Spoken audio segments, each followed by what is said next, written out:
What up? Well, welcome to this episode of Blunt Talk Quick Takes. I am your host, Anthony Wright, coming to you from the beautiful and comfortable confines of Atlantic City, New Jersey. Wherever you may be watching or listening, I thank you as always. Like, share, and subscribe. It helps the channel. You can check the Blunt Talk Quick Takes out exclusively here on Podbean. However, if you're looking to catch out more content of the Blunt Talk Sports podcast, you can check the show out on YouTube, Apple Podcasts, Spotify, Substack, Patreon, and as well as on Trovo. Happy to be here with you on this beautiful Cinco de Mayo, guys. Hope you guys are enjoying the holiday and enjoying wherever you're at. I'm here to bring some NBA playoff recap content to you. A lot of great content to dive into. Essentially, the game sevens that wrapped up over the weekend between the Warriors and Rockets, and Clippers and Nuggets. Got intel and information from me from those games. Also, the Pacers and Cavaliers game one, and some head coaching news that I thought was definitely pertinent to tie into. But before we get into all of that and unpack all that information, I want to definitely give some shout outs to some friends of the show. If you guys are looking to get out, whether this weekend or sometime with this spring season or summer, I definitely implore you to check out stuff. And for my UK subscribers, check out Viagogo. There's a ton of things going on right now. There's NHL playoff tickets, there's NBA playoff tickets. Beyonce's currently on tour. Chris Brown's on tour. If you're getting tickets to StubHub, I definitely implore you to check the description box of this video. The link will be in the description, so you can definitely get tickets for that. Also, for my Viagogo subscribers, if you're looking to try to get the things such as like the Glastonbury Festival, definitely check within the link in the description box of this video. There's a ton of other festivals and events that are coming up, jam-packed, action-filled, spring and summer. So if you're definitely looking to make the most of it, I implore you to get out this spring and summer season and definitely check out StubHub and Viagogo for live tickets to live events, concerts, and shows. Also, too, if you're looking to get your gaming on this spring season and haven't really purchased a PlayStation 5, like, my stupid self hasn't yet, I implore you definitely get a PlayStation 5. Check within the link in the description box of this video. We have a link through PlayStation Direct, so you can definitely check out the bundle packages and the promotional offers that are available. Sony PlayStation, more than a game. All right, guys, so we're going to hop into this NBA content. Like I said, happy to be with you guys on this beautiful Monday. Going into it, though, there was a lot of games like that, definitely the game sevens were most pertinent games over the weekend.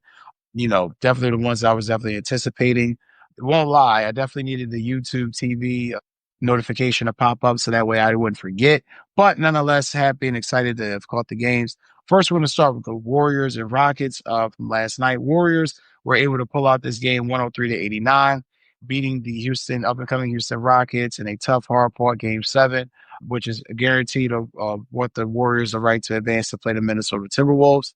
Essentially, it was a great end to a series. This will always be forever remembered, though, as a buddyhield game. 33 points, 3 rebounds, 3 assists, 9-11 from three-point range, And when you got Steph cold and Jimmy Butler cold in the first half, when you're not really getting much, and then you got, you know, this guy, Buddy Hield, much maligned, man, coming out of Sacramento, didn't get the contract extension that he thought he was going to possibly get, got traded, bounced around to a couple of teams, Toronto, Philly, Indiana, and then just, kind of was looking for a spot, looking for a lane. And then going to Golden State has been huge for him. Has been the lift that he's needed for his career. Just exciting to see a player like that get his moment in the sun and get his shine. And it was definitely, again, needed because Steph playing, Steph was cold, I think battling a thumb injury. He hadn't hit his first 3-point shot until 33.3 seconds left in the second quarter. So it was damn near halftime. And it's by the time Steph hit his first 3-point shot. So should have been a sign of some things to come, but we were still waiting, letting things play out. But that experience, that second half, it showed, Jimmy, Draymond, and most importantly, Steph. Steph with his 22-point performance, 10 rebounds, 4 of 10 from three. It shows you why, and I've been saying it consistently throughout each podcast that I'm going into detailing NBA playoffs. Experience matters. Experience matters. Being in that situation, feeling the pressure, having relived those moments, having been there, that all matters. In Houston, credit to them. 50 wins, great season. They fall hard, but they played a team that, with guys who's been there and have done that. And it just showed. And, Houston was essentially playing catch up the whole game. And they never really felt like they had a feel or a sense of what was going on. So, got to give the Warriors a shitload of credit. Like I said, and Jimmy, 20 points, 8 rebounds, 7 assists, 2 or 3 from 3-point range, being that guy, being that guy that, Golden State wanted him to be and needed him, that Steph ultimately needed him to be. So going to be an exciting series going against Minnesota. Very anxious to see how this is going to play out. I think Minnesota's going to win it, but essentially, I think Minnesota's going to definitely be taken to the break in that round and in that series. Going to the next matchup, which was another game seven. This one was actually from Saturday. Clippers versus Nuggets. The Nuggets were able to pull out the victory 120 to 101. And this game was very, very, very, very fucking deceiving because if you watched it in the beginning, it started off like a heavyweight boxing match. You had the inclination that this was going to probably go all the way to the wire. It didn't. It didn't for a magnitude of multitude of reasons. But got to give a credit to the Denver Nuggets for how they played. Their three-point shooting in this game was excellent. It was ultimately the separating and deciding factor, and their efficiency on the floor. That most importantly was a deciding factor in how and the reason why they won. But for the Clippers, you got to be heartbroken because you knocked on wood all season, saying if you get a healthy Kawhi, we could definitely do something. Well, damn it, you had Kawhi healthy, and it still didn't make a difference. And it's not because Kawhi didn't show up. Kawhi is Mr. Reliable. He does what he does. It's because guys like James Harden, who have these disappearing acts every fucking postseason, in crucial games, it happens again. It's game seven. This guy has shown up in possibly two games out of this series. Game seven, he's averaged 23 points in the regular season. This postseason, it's just so crazy to me how a guy, you expect the guy at some point. You heard people, analysts, somebody, he could just get over the hump. And I'm like, what fucking evidence has he shown you? And I feel bad for the Clippers because you got him and Kawhi coming back next year, and you got to kind of rely on him until you get the young guy, whether the draft pick, whether the young trade asset, whoever it is, to really come in and be the guy of the future. You got to rely on James Harden. And I mean, 7 points, 13 assists, 1 of 4 from 3-point range. Yeah, and he had a block early in the game. He was trying to play defense. And to me, he was hiding. He was hiding. He does what he typically does in closeout games. He doesn't show up and he hides. So, and then it's even funnier when you find out pretty athletic that during the wins in this series, the 3 wins that Houston had, he talked to the media, but the 4 losses that they had, he didn't talk to the media. Just cowardice bullshit, running from it. Well, I mean, what the fuck? You're answering questions about the playoffs. Even if you're upset and annoyed, you're pissed off, answer the damn questions. The reason why he doesn't want to answer the questions is because the people are going to ask, when are you going to finally get it done or when are you going to fucking retire? Because you keep having games like this in the postseason and series like this where you show up 2 or 3 games and then you disappear. So, James Harden's going to wear that again, another postseason. But another thing that I want to make sure I mention, because it wasn't all James Harden oriented. The Clippers, they got played by turnovers. Turnovers were a real thing for them in this series. Credit to the Nuggets defense. But a lot of sloppy ball handling, especially from what I saw in this game 7. The Clippers definitely and then they played bad defense. And then as the game was just eroding away from them, the defense just got worse and worse. So credit to Denver and their manifestation of how they wanted this series to be played out. And, in the 3-point barrage in the third quarter, that was a nail in the coffin for the Clippers. So that essentially ended it, And if you're the Clippers, you got to kind of expect that you got to kind of run it back with what you got until you can really get that young asset. And if you're the Nuggets, I mean, this guarantees you a loss, in my opinion, a second round loss to the Oklahoma City Thunder. I think it's going to be a hell of a series. It's going to go 6 or 7 games. I think preferably the Thunder win in 6. But be that as it may, I expect the Nuggets to be gas game 1. How they come out game 2, game 3, hell, how even they respond in game 1 may be very indicative of how this series plays out. But I definitely am taking OKC in the next round. And last but not least, we're going to cover the Pacers versus Cavaliers. The Pacers were able to beat the Cavs on their home court, 121 to 112, securing a game 1 victory. This game was fucking exciting from start to finish. It was kind of sad that it had to go off. I mean, that's how exciting it was.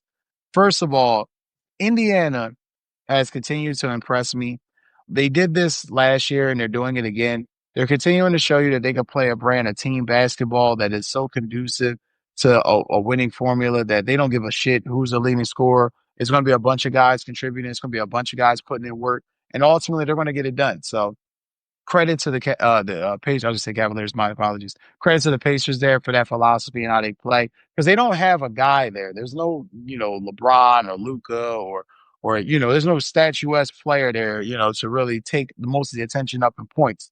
So these guys are playing together and they're playing well. And I mean, just amazing performance. But Donovan Mitchell, I want to make sure I give him credit too. 33 points, 5 rebounds, 4 assists, 1 of 11 from three, which was fucking horrible. Touched on the Cavaliers 3-point shooting in the second, but that's definitely not going to get it done.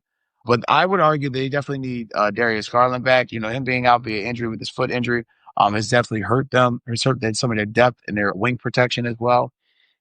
But this game yesterday, I mean, it was back and forth. But what it came down to essentially is two things. One, the Cavaliers did not defend the three ball well, and two, they did not shoot the three ball well. If they do that, this series would be tied up, potentially a 7 game series, because both these teams obviously know each other, playing in the same division in the Central Division. But it was very, very startling to see how the Cavaliers just could not shoot the three ball. I mean, to end the game, you got Indiana, who shot down there 53%, basically rounded off 53% from 3-point range. And you got the Cavaliers, who shot 23%, almost 24, 9 of 38. Not getting it done. Not getting it done by any stretch of the imagination. So it's going to be interesting to see how they do it. If they can shoot the three ball better, defend it a little bit better, it'll be interesting to see what answer the Pacers may have in store for them. But I would implore the Cavaliers to definitely monitor this Darius Garland situation and see how well he can recover, how soon they can get him back. Because I think they're going to definitely need him to win this series. All hands are going to be needed on deck for this. I mean, before we wrap up this episode, I want to touch on some head coaching news. First of all, the Sacramento Kings, my beloved Sacramento Kings, are continuing to fill out their head coaching staff search. Continuing to fill out their coaching staff search. They finished their head coaching staff search. They've hired Doug Christie, as I previously reported on the show, but they are now, looks like they're bringing on Mike Woodson and retaining Leandro Barbosa. I like both of the moves. Leandro Barbosa had built a camaraderie with Doug Christie over the past couple of years through coaching. Mike Woodson is somebody who's, got the Hawks to the playoffs, got the New York Knicks to the playoffs, known for playing defense, physical teams. I like it because, Sacramento has a lot at stake, low key in this offseason. You're paying Sabonis, so it's not like you got to financially retain him, but you got to convince him that you have a plan going forward that is going to work.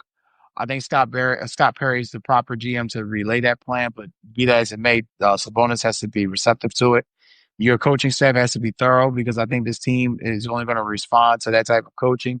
And the sky's the limit because you got to prove that you can win beyond 40 or 42 games. You can win 45 or more and be a threat in the top of the Western Conference. So a lot on Sacramento's plate, so they definitely are tying up, dotting some I's across the T's.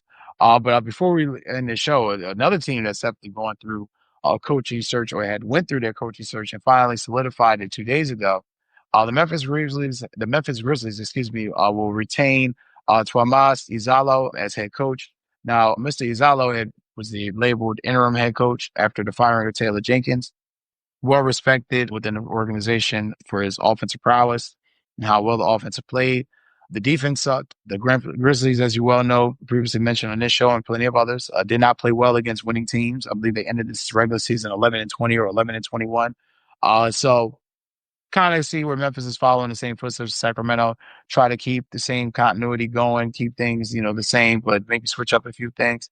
For Memphis, their defense definitely has to be better if they want to contend because they clearly are not on the same level as Oklahoma City. And when that was very startling to see. So that's going to do it for this episode, guys. I thank you so much for always plugging in. Don't forget to like, share, and subscribe. Take care. Don't forget to enjoy the rest of your holiday and be safe and don't drink too much. And don't forget to enjoy the games tonight.